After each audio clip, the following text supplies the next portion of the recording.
You are listening to the Why Smart Women podcast, the podcast that helps smart women work out why we repeatedly make the wrong decisions and how to make better ones. From relationships, career choices, finances, to faux fur jackets and kale smoothies. Every moment of every day, we're making decisions. Let's make them good ones. I'm your host, Annie McCubbin, and as a woman of a certain age, I've made my own share of really bad decisions. Not my husband. I don't mean him, though. I did go through some shockers to find him. And I wish this podcast had been around to save me from myself. This podcast will give you insights into the working of your own brain, which will blow your mind. I acknowledge the traditional owners of the land on which I'm recording, and you are listening on this day. Always was, always will be, Aboriginal land. Well, hello, smart women, and welcome back to the Why Smart Women podcast. Firstly, I'd like to apologise that this episode is coming out a day late. That was my fault. No, it was not your fault. Well, it was, kind of. Hello, David. Good morning. Good morning. It's the 19th of September. Sorry, should I have waited until you introduced me? Yes, be quiet. That's right. This is your podcast. It's my podcast. Shut up. It's the 19th of September, and today I am broadcasting from the northern beaches in Sydney, New South Wales, in beautiful, sunny, calm Australia. We've had great weather this week. It's been really beautiful. This is a very, very nice time to live in Australia. Spring in Australia is a little bit unpredictable, but it's beautiful and it's sunny and sort of not too hot. It's just delicious here. Anyway, sorry about yesterday. We had a incident happen in our neighbourhood. I won't go into that, but we had to be of assistance, so we couldn't do the podcast, but here we are today. We might end up talking about that one day. One day we will, but we won't today because we don't know enough. Yeah, okay. But we will, I think, hopefully talk about that. Yeah. And a neighbour who's the victim of fuzzy thinking. Precisely the thing that I think that you're trying to combat with your podcast. We can talk in theoretical terms about how sort of failures of cognition can lead to, either comical errors or serious or very serious. And we will, as soon as we know a little bit more about what has occurred. I would like to talk about it because the lack of critical thinking in the situation is breathtaking and the consequences are appalling. Anyway, I'm just sitting here and I've just seen the back of my arm in a mirror, and I'm really that's never a good thing to look at. I'm really disappointed in it. Why? But it's part of you, and therefore it is perfect in its own way. Yeah. The back of my arm. Well, okay. Let's just look at this in terms of body image and perfectionism. Hello, Ryder. The golden groodle has just entered the room. So hi, darling. It's patting my dog. Hi. Any regular listeners will know that I get up at 6 o'clock every morning and I go to the gym. Oh, my goodness. Well, I do. And I don't talk about it that much. I don't talk about it that much. You don't?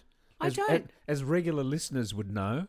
Well, I occasionally mention it. I don't socially go about my day talking about my gym routine. Anyway, I do. And I work quite hard at the gym doing cardio and also weights. And yet I have just noticed the back of my arm and it's really disappointed me. It's sort of flabby.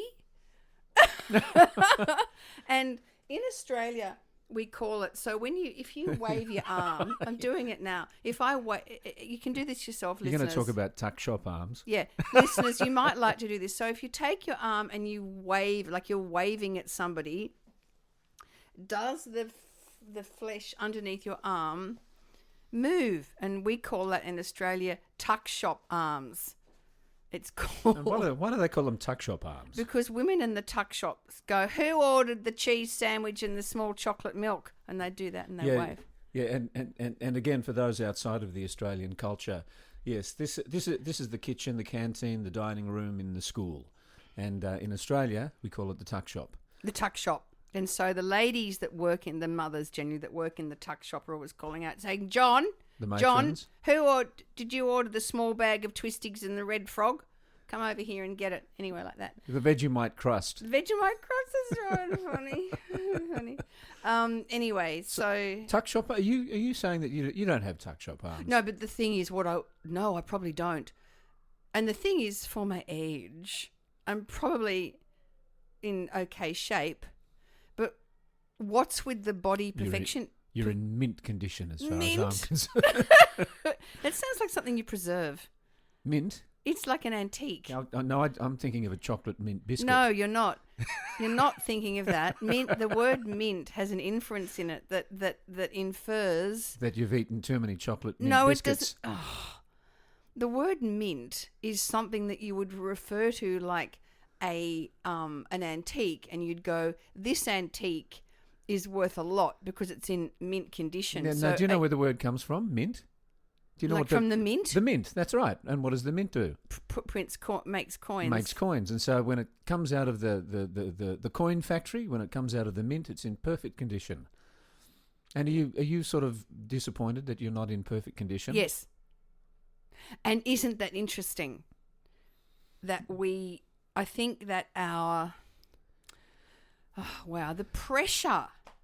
the pressure on women to hold back time to remain youthful and fit and slim and attractive and pretty and is awful. Yeah. It's like, and I it's what you said to me last night when I was going out to dinner. I was going out to dinner with friends. We're going to talk about that. And I was fussing about the menu. No. I want to talk about before you went out. Oh my God. Okay, so I've got to tell. I've got to tell this story. On, tell on so me. Earlier in the afternoon, I think it was when we were walking the dogs. Annie kind of dropped the news that she'd gone to Country Road and bought herself a new dress. It's really nice. And the way, it's a really nice dress. And I love the way that you sort of effortlessly included in the news about the purchasing of the new dress, that it was on sale. Yeah, it was on sale. It was virtually free. I got a free dress from Country Road. Yeah. It's white, everybody who's listening. It's sort of cream.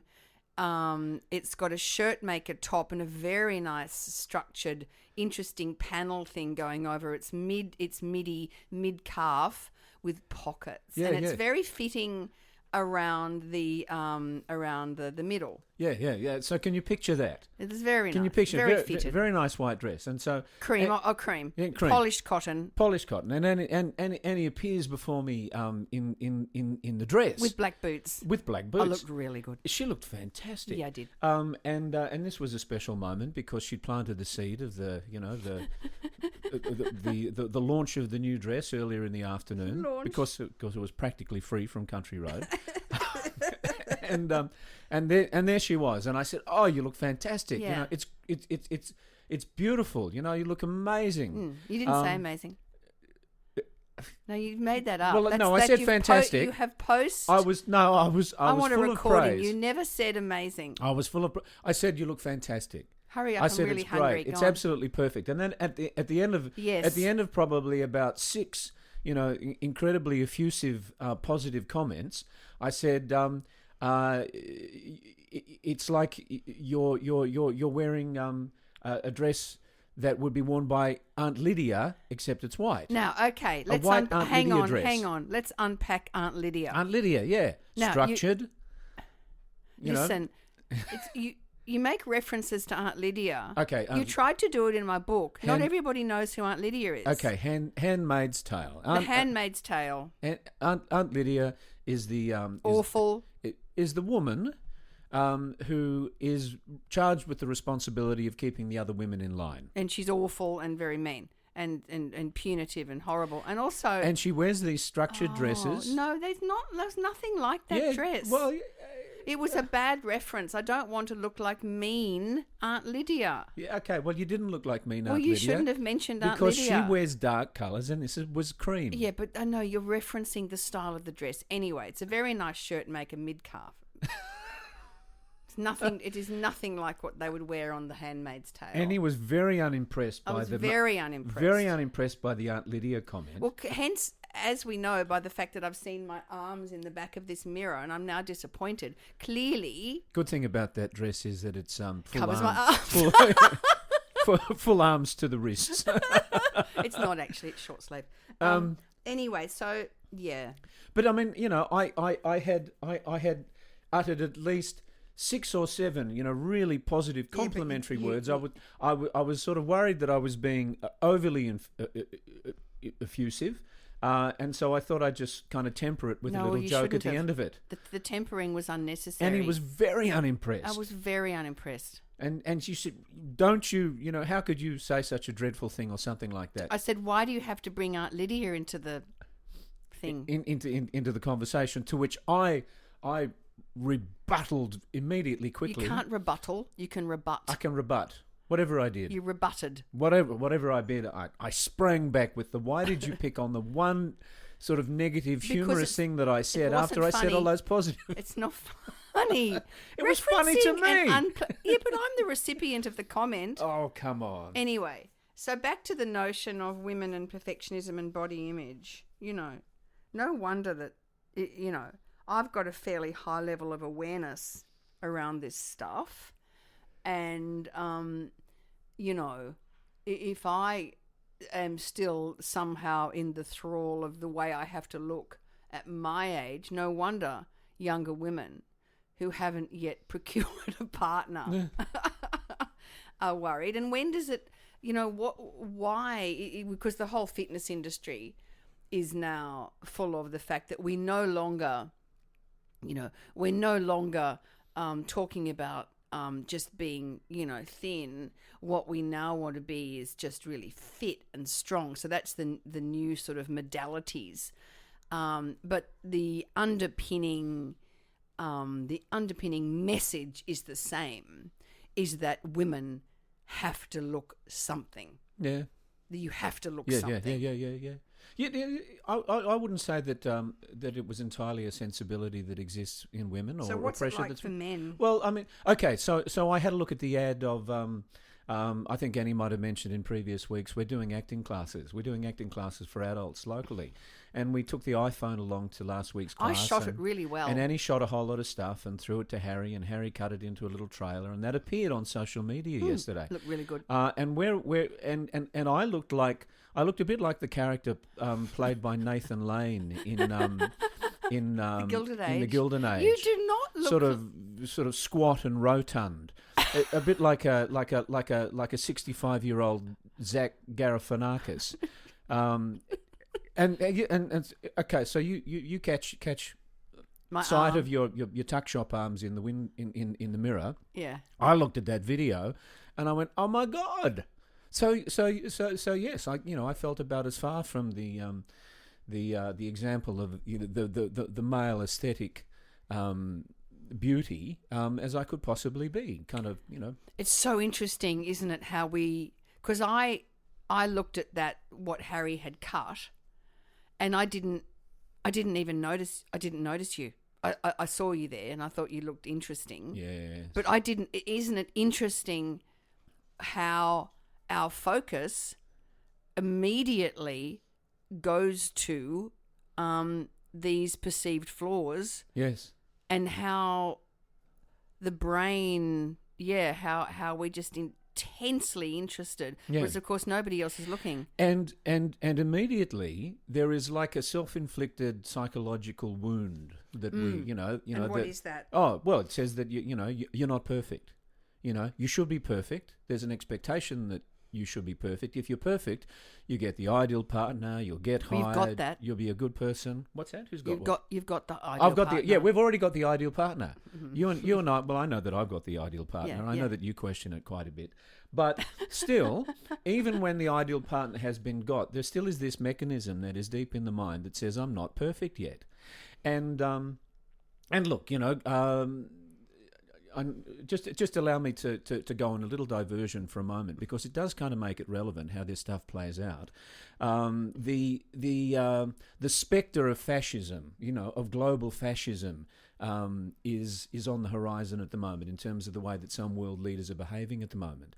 And I saw a documentary the other day about the design aesthetics of fascists, and it was looking very clearly at Mussolini and Adolf Hitler pre-World War II. And obviously we are looking at this because of what's going on in America at the moment. Oh, okay. You had to mention it. Well, I mean, otherwise you need a context. Okay. There's some fascistic elements. Okay, so, those who fail to learn the lessons of history are doomed to repeat them. The way that both of those men, Hitler and Mussolini, how they employed design and aesthetics was to further the fascist ideology. So what they did was they created these amazing architectural environments, great open, courts with statues of perfect human forms, right, in heroic poses. Right. And the way that kind of fascistic art and design sensibility works on the human psyche is that you are continually reminded that you are less than perfect. You are less than perfect, but the state, the ideology, the regime is perfect, and you are small. You are small, you are imperfect, and what that does psychologically is it makes you biased towards just falling into line. So being compliant. Which is what a fascist leader needs. He needs the population to feel bad about themselves and only have a sense of identity when they can relate to this, this big, regime state, and which means I mustn't question the state because the state is going to, because I'm imperfect, the state is perfect. It's going to keep me safe. Yeah, right? yeah. Interesting. So that's an example which gives us some clues as to this, the psychological hook that snares people who might look at themselves on a video and go, "Gee, I look fat," or they might catch the back of their arm in a mirror and apply the rather mean tuck shop arm label to it. Perfectionism can be a real trap.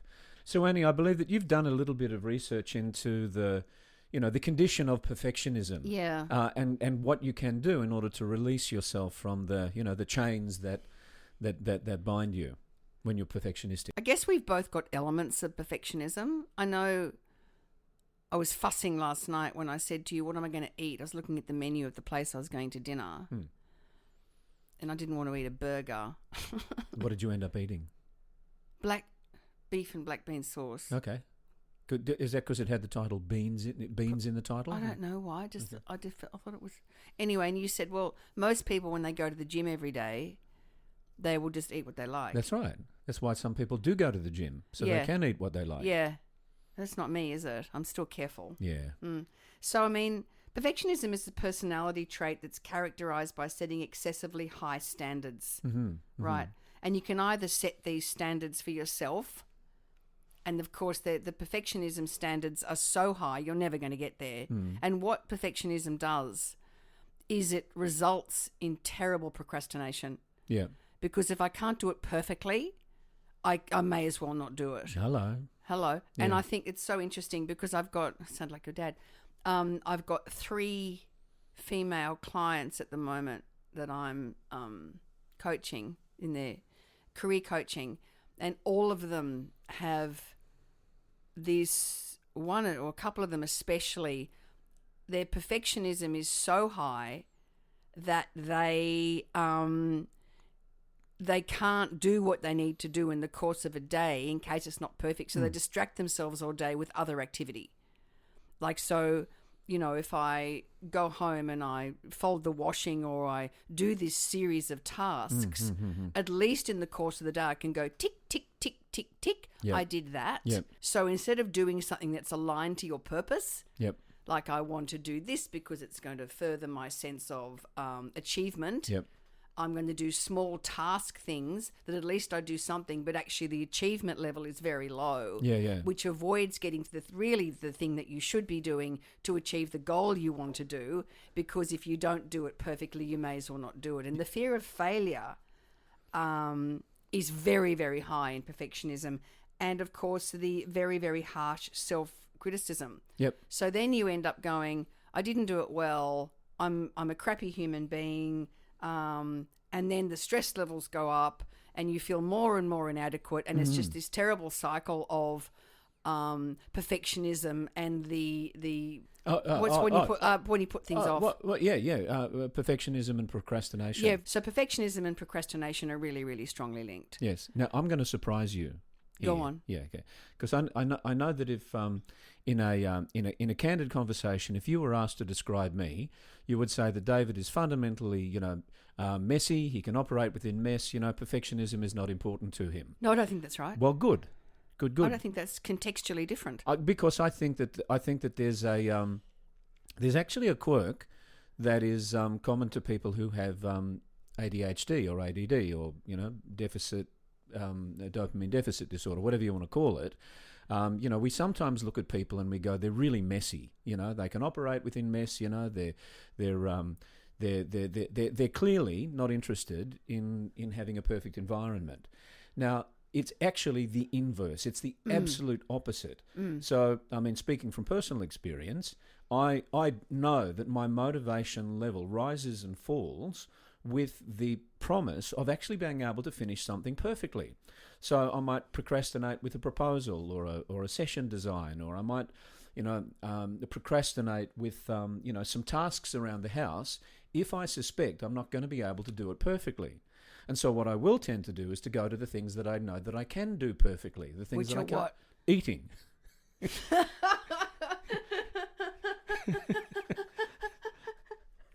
Funny. Yeah, stuff goes into a plate. If I eat everything that's on the plate, then I will have done that perfectly. No more can be asked of me. You might even think about putting your plate in the dishwasher when you've completed that. Okay, right. So the tidy up. I will do things in the tidy up that I think that I can complete perfectly. But maybe I won't. Because I don't feel I have time to put all the clothes back in the cupboard or organise all the cables and get them back into their appropriate place. If I don't have time, I just won't do it. Because I can't do it perfectly. Makes sense. And you do that over a lifetime, two things happen. Number one, your tolerance for being able to operate in a mess increases because you just have to. Yeah. And secondly, part of you, okay, speaking from personal experience, part of me knows that I've actually failed at something. So what happens you failed at what? Well, I failed at, I failed at doing the things that, stitch in time saves nine, put the plate back in the dishwasher, put the clothes in the cupboard, organise the cables in the studio. Mm-hmm. When you look around and you see mess and you see things that have been neglected, yes, that perfectionism, procrastination, hook does its worst. I still notice that I have failed to achieve perfection. Right. But you just kind of store it up in a vault of disappointments, and that's awful. Well, that's the. I think that's the condition that a lot of people carry. And this is why people who have got my particular branch of the neurodiversity tree often get very, very defensive, because the suspicion that I have, and the suspicion that I think other people have, is that I just don't care, that I'm careless, that I've never thought that. Okay. I have never thought, oh God, can I just say something that behind you I'm looking at a shelf, it looks like it's about to collapse. Yeah, it's not going to collapse. Just saying. All right. I have built that perfectly. All right. It probably could collapse one day. Yes. I So better get around to it's fixing interesting about, so I get it. Yeah, and then of course I get that tolerance of, I sort of do get the tolerance of mess, and of course what happens to me in a messy environment is it immediately triggers sensory overload. I just can't function because my eyes are constantly drawn to the things in the environment that are messy. Yeah, and then of course it raises it increases cortisol levels. Mess. Yeah. So I have to start every day with getting the environment ordered before I can function and start my thing, right? Which means I have to clean up the kitchen and make the bed and resolve the mess in the lounge room. See, maybe that's something you should work on. Shut up. Don't even go there. No. Don't even go there. No. Don't go there. Do not go there. Let me go. No. Let me go somewhere. Just let me go somewhere. Okay, Go on. because this is my thought, and it's not just to get you to stop nagging me about the mess, right? Clutter competes for attention, taxing your brain's ability to focus and reducing mental resources. Also, the effects of mess is exacerbated in women. And he's reading from her iPhone at the moment, As by the shown way. by studies linking cluttered homes to higher cortisol levels with increased anxiety symptoms in women. She's not sharing information that she's Go on. processed before. She's reading off her iPhone. No, I know this to be true. But that's Go relevant. on. Okay. Low-grade fight-flight. Exactly. So what we're talking, all of the things that you're talking about in other contexts, say if we're getting people to do presentation training and they get nervous and they get fight-flight, what we do is we help them to deal with the fight-flight so that they can be present and they can and they can operate. Okay, so let's wind that back into something like looking into the mirror and seeing tuck shop arms. Your words, not mine. That's causing you psychological distress and that's discomfort. separate to the mess. What you're saying, you can't develop psychological flexibility so that when you see things that are imperfect, they don't distract you in the way that you just described. Wouldn't that be a good thing? What is wrong with you? I can't believe that you're defending. No, I can't. I'm not defending anything. Disorder builds on itself. Many, many people, I'm not alone, can't operate. I can't. I'm sitting in this room and there's a tea towel and a cushion and a backpack. Yeah. And there's a green screen and another bag. The dog's there. The only reason why you're sitting in this room doing this podcast now is because I managed to get the equipment sorted out. I know. Because I didn't spend time putting cushions away and hanging tea towels over, assigned hooks, etc. Anyway, it's what's practical. It's a spectrum. It's not one or the other. Okay. It's really not. But anyway, so the thing is, I get that the perfectionism thing with the messy thing, and I think we do okay. I think we manage. I think we do okay. I think we manage okay. We sort of keep. I sort of keep things in outside this room, where this is the hub of our creative endeavour, I suppose. It's the engine room. It's the engine room. I do keep things out there pretty okay, which I think you like. That you walk in and the table's not I keep cluttered. stuff out there okay as well. No, you... I do. You just... Goodness gracious me, this is availability bias. No, it's not. No, it's primary attribution error. No, it's... That's what... Yes, it is. You don't notice when I pick stuff up. Oh, we're back at confirmation bias. Yeah, well, you don't notice the stuff that I do, when I put your shoes back in the right place. It's erratic. You will make the bed 2 mornings out of 7. Anyway, listen to this. Erratic. I've got to tell you one thing about me this morning. Off that subject because we're not going to resolve that. It's ethereal. What is ethereal? Oh, I don't know. It's the wrong word. It's quicksilver. It's David, you're searching for. Listen to this. I went to the eye specialist this morning because my eyes, since I had a virus and since I had COVID, have been really sore and dry. Right. And I went to the eye specialist. And she said to me that COVID can trigger dry eye. And now I have to go on steroid drops for 6 weeks to try and resolve this inflammation in my eyes. You. I know it's been really crappy, but I'm going to tell you something. I'm going to tell you something when I was in there. Was there something to do with the lift? Yeah. Did you have a little lift drama? Yeah, I did. Oh, poor So you. I got in. I didn't like it. Yeah. I didn't like the lift. It was small. It was at one side. It was really small. Was it unexpected that you'd have to get in a lift? No, I knew I'd anticipated. Okay, all right. I got in. But it was small. It was really small. And immediately the sense of I don't like it in here. Yes. Anyway, I got in and I pressed the button for the first floor and it Why didn't you go up the stairs? Well, it was there's just one another flight. drama because in case I can't get out. Oh, right, yeah. No, the concrete vault. The concrete bunker drama. So I got in and I pressed 2 and it was really slow. I thought you pressed 1. I pressed 1. You pressed 1. And the lift was really slow and I could feel the rising sense of I didn't do anything I should have done, which is to spell my name backwards, to count backwards from 1300 by 7 because as the listeners know, I am claustrophobic. Did you ask me for help? Yes. So it seemed to get to the first floor, and then it paused for a really long time, and my brain went, right, today's the day. And I started going, David, pathetic. The door opened, and then I thought, I'm not getting back in that lift, which is the worst thing you can do, is to be avoidant. Yes. But I said to the eye specialist, I said, that lift is awful. And she said, yes, it's been breaking down a lot. Oh, no. Terrible. And I said, she said that? She said There's that. no way you're ever going to get in that lift again. I said, right, I'm not getting back in that lift. And she said, no, fair enough. And then I had a big old whinge to the receptionist about it. Oh, who yeah. was so nice. And she said, oh, well, you can take the staircase. And I said, I've also got a thing about being stuck in a concrete bunker. Yeah, yeah. And then she said to me... Did she offer you the window and a rope but you know ladder? What she told me? She What? said, I have been stuck... She said, in the city... Who are these people? She said, in a stairwell for hours. Oh, my goodness. My worst That's your nightmare. worst nightmare? So do you know what I made her do? Open the window. No. She said, I'll take you to the... You made her walk you out of the building? You did? Virtually. She stood at the top of the stairs. I said, I just want to know that door opens. And she said, I totally get it. And she was really nice. So that's me... with my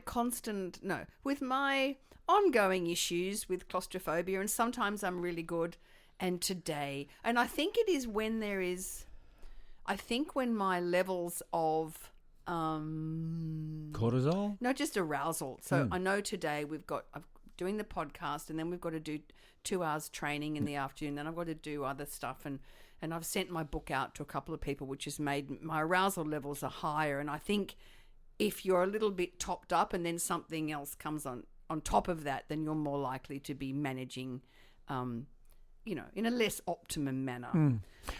Go on. Can I take an opportunity just to praise something? Oh, is it about me? Yeah. Oh, yeah, sure. To praise you for. Yes. What?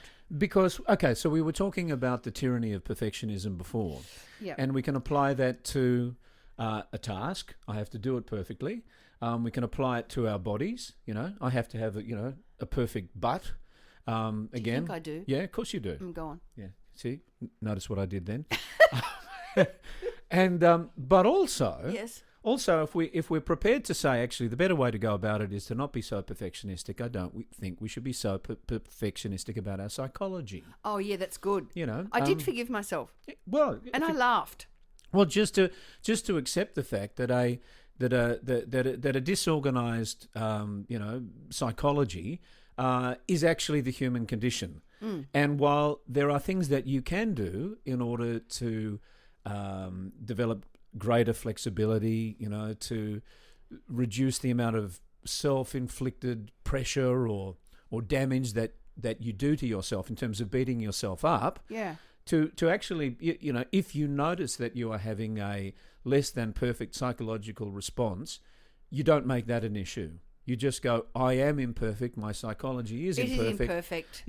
But what's the next thing that I can do and actually to go in the direction that I want to? Yeah, that's right. So your decision to ask the receptionist to hold the fire escape door open while you navigated the perilous single flight of steps to the bottom floor, that was actually the most constructive thing that you could have done in that particular moment. I mean, you could have sort of said, okay, I have to apply all of these particular techniques so that I have a perfect exit from the building.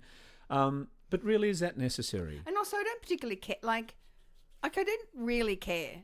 Like I wasn't like, oh no, they're going to think I'm an idiot. I was like, I don't care. I don't like it, and I'm just going to manage it. And I was sort of all right. And the bludgeon, the whip of psychological perfection, you can see that it actually flows out into other contexts. When actually believing something, you have to have perfect belief in order to belong to a particular tribe. I don't know what you mean. Okay. That's really complicated. Hurry up, we've got to finish.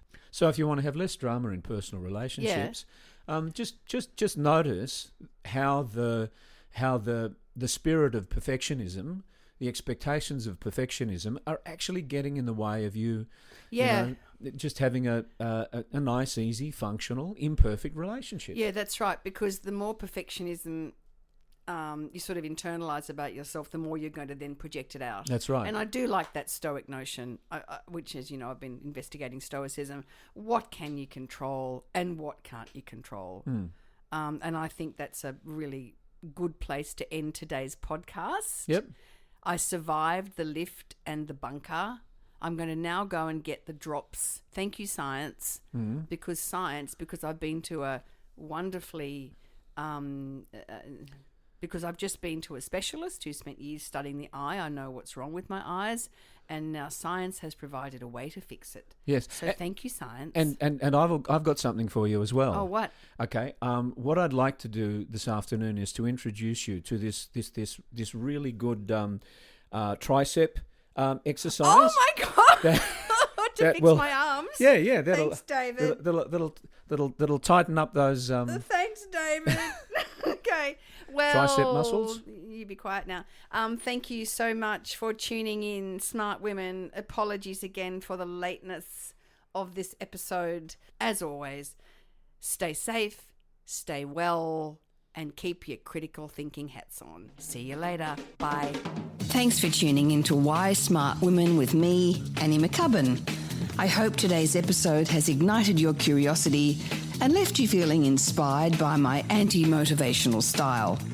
Join me next time as we continue to unravel the fascinating layers of our brains and develop ways to sort out the fact from the fiction and the over 6,000 thoughts we have in the course of every day. Remember, intelligence isn't enough. You can be as smart as paint, but it's not just about what you know, it's about how you think. And in all this talk of whether or not you can trust your gut, if you ever feel unsafe, whether it's in the street, at work, in a car park, in a bar, or in your own home, please respect that gut feeling. Staying safe needs to be our primary objective. We can build better lives, but we have to stay safe to do that. And don't forget to subscribe, rate and review the podcast and share it with your fellow smart women and allies. Together, we're hopefully reshaping the narrative around women and making better decisions. So until next time, stay sharp, stay savvy, and keep your critical thinking hat shiny. This is Annie McCubbin signing off from Why Smart Women. See you later. This episode was produced by Harrison Hess. It was executive produced and written by me, Annie McCubbin.